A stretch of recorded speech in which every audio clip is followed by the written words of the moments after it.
Rajkot municipal કોર્પોરેશને વર્ષ 2014-15નું વિક્રમજનક budget રજૂ કર્યું છે. ગત વર્ષના બજેટમાં શિક્ષણ અને આરોગ્ય સેવાઓ પર ભાર મૂકવામાં આવ્યો હતો, જ્યારે આ વખતના બજેટમાં ઘરનું ઘર રાહત દરે મળી રહે તે માટેનું પાલિકાએ આયોજન કર્યું છે.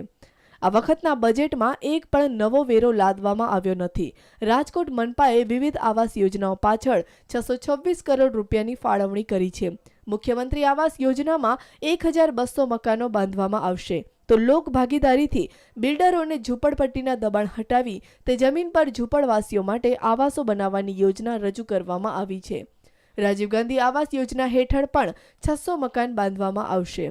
બજેટમાં સમાવાયેલી નવી યોજનાઓ પર નજર કરીએ તો રૈયા અને મવડી ચોકડી પર ઓવરબ્રિજ તથા કાલાવાર રોડ પર 18 કરોડના ખર્ચે અંડરબ્રિજ બનાવાશે. દરેક વોર્ડમાં એક કોમ્યુનિટી હોલ અંતર્ગત આ વર્ષે 4 નવા કોમ્યુનિટી હોલ, 4 નવા શાકભાજી માર્કેટ, આંગણવાડીના નવા 245 મકાનો, રેસકોર્સના રમતગમતના મેદાનોનું આધુનિકરણ, ઈસ્ટ અને વેસ્ટ ઝોનમાં રમતગમતના સંકુલ વિકસાવવામાં આવશે અને શાળાઓને ટોકન ફીના દરે મેદાન ઉપલબ્ધ કરાવાશે. વેસ્ટ ઝોનમાં એક સ્વિમિંગ પુલ, 2 નવા દવાખાના, ઈસ્ટ અને વેસ્ટ ઝોનમાં લાઇબ્રેરી, નાગરિક સુવિધા માટે 2 નવી વોર્ડ ઓફિસ, એક નવું સિવિક સેન્ટર તૈયાર કરવામાં આવશે. Bureau report, news online, Rajkot.